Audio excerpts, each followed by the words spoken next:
Keluargaku yang kekasih di dalam Tuhan, saya berharap kita tetap memiliki semangat yang luar biasa dan roh yang menyala-nyala, dan jangan membuat kerajinan kita menjadi kendor oleh apapun juga. Mari sebelum kita mendengarkan renungan firman Tuhan, kita berdoa bersama-sama. Kami berterima kasih untuk Tuhan yang terus-menerus memberikan kepada kami spirit yang baru, roh yang baru, dinamika untuk kami terus-menerus menjadi petarung-petarung iman, petarung rohani, dan petarung kehidupan, sehingga kami tidak menjadi kendor dalam kerajinan kami dan dalam segala aspek kehidupan kami, dalam harapan-harapan dan dinamika kami. Terima kasih Tuhan, kami siap mendengarkan renungan firman Tuhan. Dalam nama Tuhan Yesus kami berdoa, haleluya, amin. Bapak Ibu yang kekasih dalam Tuhan, kita tiba di bagian yang keempat, refleksi kepercayaan talenta. Hari ini kita akan mengambil subtema, yaitu etos dan kerajinan kerja yang sangat buruk. Nah, Bapak Ibu yang kekasih di dalam Tuhan, kita sudah membahas di refleksi kepercayaan talenta yang pertama, yang kedua, dan ketiga. Saya yakin Bapak Ibu masih ingat ya. Nah, sekarang kita masuk di refleksi kepercayaan talenta bagian yang terakhir atau bagian yang keempat, dengan subtema etos dan kerajinan kerja yang buruk. Mari kita akan membaca di dalam Matius pasal yang ke-25 ayat yang ke-26. Maka jawab tuannya, "Hai kamu hamba yang jahat dan malas, jadi kamu sudah tahu bahwa aku menuai di tempat di mana aku tidak menabur, dan memungut di tempat di mana aku tidak menanam."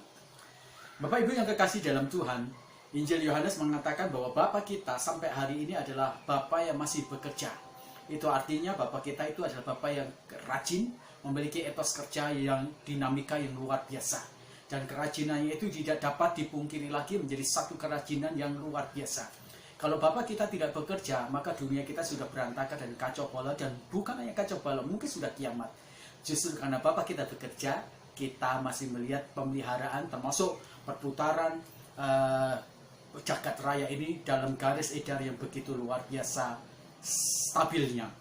Nah, Bapak kita bekerja, itu artinya bahwa Bapak kita itu menjadi satu pribadi yang memberikan contoh dan teladan yang luar biasa bagi kita semuanya.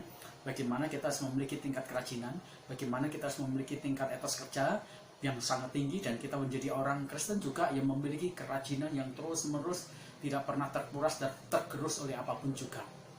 Nah, pada bagian ini saya ingin mengajak kita semuanya untuk menyoroti tentang ternyata orang yang banyak alasan itu ternyata adalah orang-orang yang dikategorikan sebagai orang yang malas. Pekerja-pekerja yang banyak alasan, pekerja-pekerja yang banyak menunda, pekerja-pekerja yang banyak melakukan misalnya kesantaian, pekerja-pekerja yang tidak memberikan kontribusi, ternyata mereka adalah orang-orang yang memiliki karakteristik sebagai seorang pemalas. Dan di dalam ayat Matius pasal 25 ayat yang ke-26 ini, itu diidentifikasikan bahwa dia bukan hanya seorang yang jahat, pekerja yang jahat, tapi juga seorang pekerja yang sangat malas. Dia yang dipercayai satu talenta itu sendiri.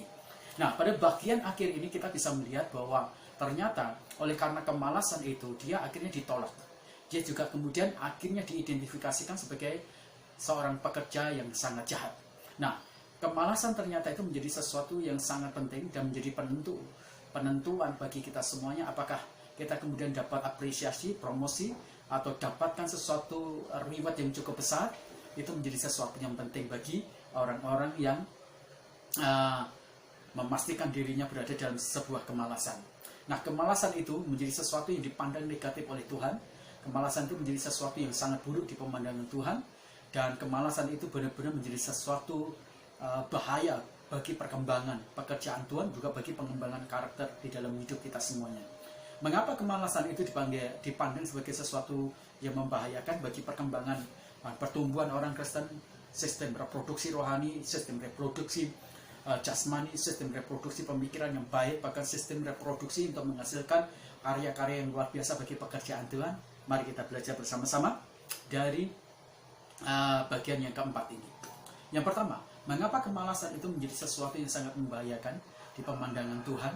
Karena kemalasan itu adalah tanda kita itu sekutu perusak. Di dalam Amsal pasal yang ke-18 ayat yang ke-9 dikatakan, pemalas adalah saudara dari si perusak.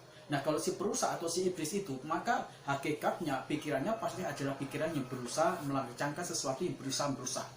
Perkataan-perkataannya, hasil karya dalam hidupnya adalah perkataan-perkataan dan hasil hidup yang berusaha merusak. mengacau balokkan, dan membuat segala sesuatu yang tadinya teratur menjadi tidak teratur, yang tadinya baik kemudian menjadi rusak luar biasa, menjadi hancur luar biasa. Jika hadir seorang pemalas di tengah-tengah kehidupan kita, maka hal-hal yang baik pasti akan tersingkir dengan sendirinya.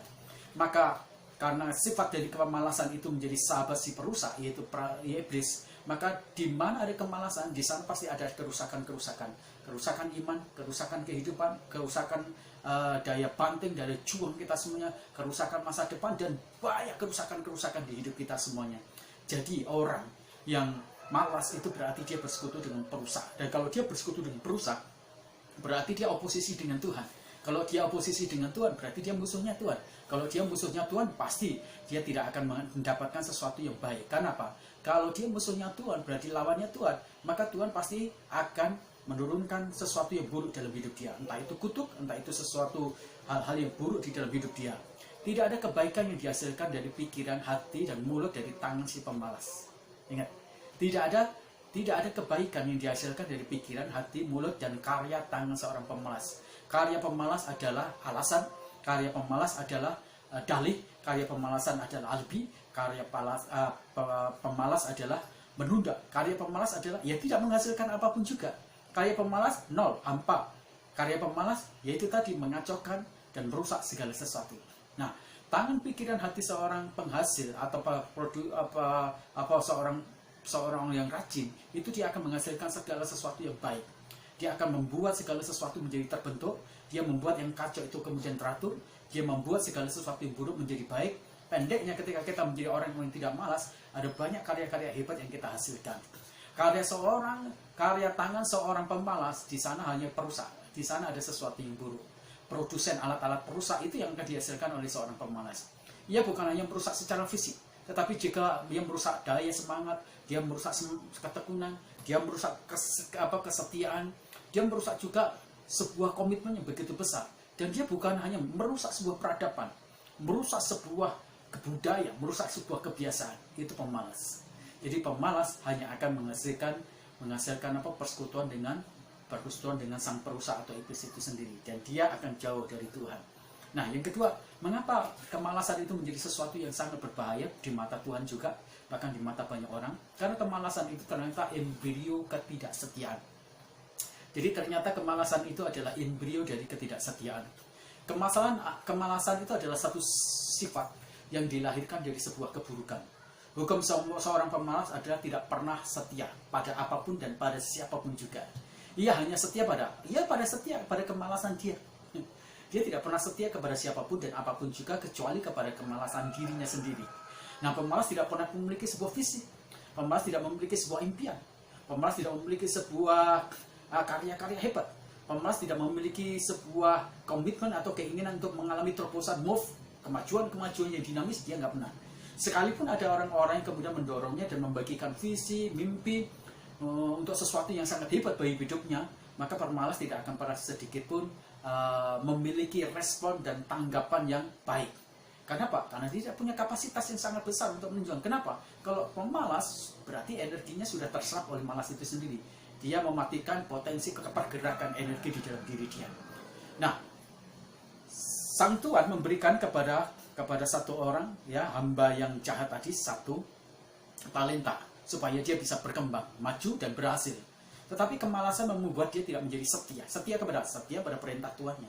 Setia kepada visi Tuhannya untuk memperkembangkannya. Setia untuk dia bisa bekerja keras. Setia untuk dia kemudian menghasilkan dan berproduksi maksimal luar biasa. Nah, dalam kamus pemalas hanya ada kata santai, menunda, alasan, biar orang lain sajalah, tidak usah aku. Nah, si pemalas itu sebenarnya adalah orang-orang yang sangat oportunis sejati. Apa artinya? Dia selalu bermain di mana? Bermain di kesempatan-kesempatan. Tujuannya ya untuk menarik segala sesuatu yang menguntungkan dia tanpa dia bekerja keras. Ia menjadi sukses tanpa dia mau menyusahkan dirinya, berkeringat. Dia mau berhasil tanpa dia mau bekerja keras. Pendeknya, orang-orang yang si pemalas itu adalah orang-orang yang mengorbankan orang lain supaya dia sukses, supaya dia berhasil, supaya dia bisa menikmati hidup. Tidak jauh sama sebenarnya dengan Yudas. Yudas dia menjual Yesus, alasannya bukan hanya sekedar itu, tapi juga di sana ada karakteristik sebagai seorang pemalas. Kemalasan dalam diri orang Kristen akan membuat kita tidak setia. tidak setia dengan Tuhan, tidak setia dengan komitmen kita, tidak sesuai dengan mimpi kita, tidak setia juga dengan gereja, tidak setia juga dengan doa kita, tidak setia juga dengan pembacaan firman Tuhan, Alkitab kita, tidak setia dengan devosi kita, tidak setia dengan puasa-puasa kita semuanya, jam-jam ibadah kita semuanya. Yang membahayakan dari si pemalas adalah ketidaksetiaannya kepada Tuhan. Karena bagi si pemalas, yang dipentingkan di sana adalah santai, keuntungan tanpa bekerja, uang, dan dia akan menjual apapun juga demi dia mendapatkan segala sesuatu yang dia inginkan asal dia malas. Saya berdoa kita tidak menjadi orang-orang yang malas.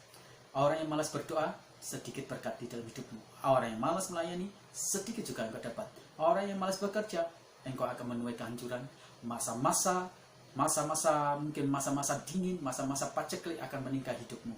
Jangan pernah menjadi pribadi yang malas. Mari kita berdoa.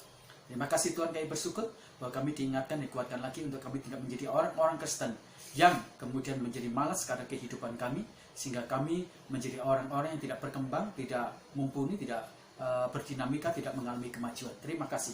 Hari ini kami terus berdoa untuk bangsa dan negara yang kami cintai.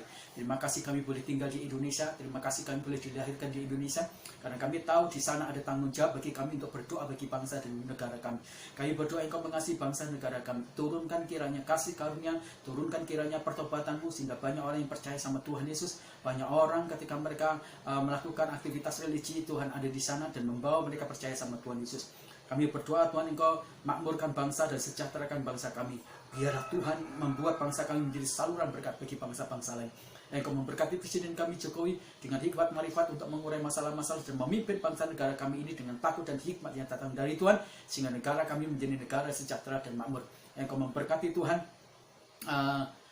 masalah-masalah yang terimbas oleh COVID-19 ini, baik itu masalah-masalah kesehatan, baik itu juga masalah-masalah ekonomi. Tuhan Engkau memberkati. Kami berdoa untuk teman-teman kami, mitra-mitra kami, jemaat kami, sponsor kami yang bergumul dengan bisnis dan usaha mereka. Tuhan Engkau campur tangan, Engkau memberkati, dan biarlah mereka semuanya bisa keluar dari masalah ekonomi dan bisa membangun usahanya dengan baik lagi. Berkat Tuhan tercurah atas mereka semuanya. Orang yang mengasihi Tuhan, orang yang menabur di sana, Tuhan, dia akan menuai lagi lebih besar lagi seperti janjimu. Tuhan memberkati para dokter, Tuhan memberkati juga para suster yang menangani COVID-19, berkati mereka supaya mereka tidak terpapar. Berkati obat anti COVID-19 yang sudah ada, biar itu kemudian diproduksi supaya bisa menyelamatkan banyak manusia. Tuhan memberkati kota kami, berkati bupati, berkati camat, berkati kelurahan, berkati kepala desa, berkati RW, RT kami. Tuhan berkati ekonomi kota kami Cipanas, agrobisnis, agrowisata, perhotelan, niaga, kemudian juga pertanian, peternakan, Tuhan juga bidang-bidang perkebunan. Tuhan Engkau campur tangan, Engkau memberkati gereja-gereja yang ada di Cipanas, berkati supaya ada lawatan Tuhan yang luar biasa dan ada pengampunan yang dicurahkan dari para pemimpin-pemimpin dan gereja-gereja yang ada di Cipanas, sehingga gereja di Cipanas bisa saling mengampuni dan saling bekerja sama dan memberita tidak ada luka-luka yang dibuat oleh beberapa konflik-konflik yang secara sengaja maupun sengaja. Tuhan Engkau memberkati. Engkau memberkati gereja kami Tuhan. Kami rindu untuk memiliki sebidang tanah. Kami rindu untuk memiliki gedung. Tuhan, kami tidak memiliki keuangan yang cukup, tetapi kami percaya bahwa Engkau adalah supplier. Engkau yang akan memberikan kepada kami dana-dana untuk operasional gereja kami, bahkan untuk memastikan bahwa kami punya tanah dan punya gedung. Kami percaya Engkau yang campur tangan. Tuhan memberkati ekonomi jemaat kami. Engkau memberkati pekerjaan-pekerjaan jemaat kami satu persatu, baik itu mereka yang usaha secara baru usaha, baik itu mereka yang bekerja pada orang lain, instansi-instansi, baik mereka yang punya pabrik-pabrik. Engkau campur tangan, Engkau memberkati. Engkau memberkati pertumbuhan iman, pertumbuhan rohani, Engkau memberkati pertumbuhan karakter jemaat kami. Kami berterima kasih. Kami percaya tangan Tuhan tidak akan pernah berpaling dalam hidup kami. Terima kasih Tuhan. Dalam nama Tuhan Yesus Kristus kami berdoa. Haleluya. Amin. Pada orang rajin ada berkat. Pada orang rajin ada masa depan. Pada orang malas, mereka akan mengalami keterpurukan sepanjang masa hidup dia. Dia akan menjadi budak atas dirinya sendiri. Tuhan memberkati kita semuanya.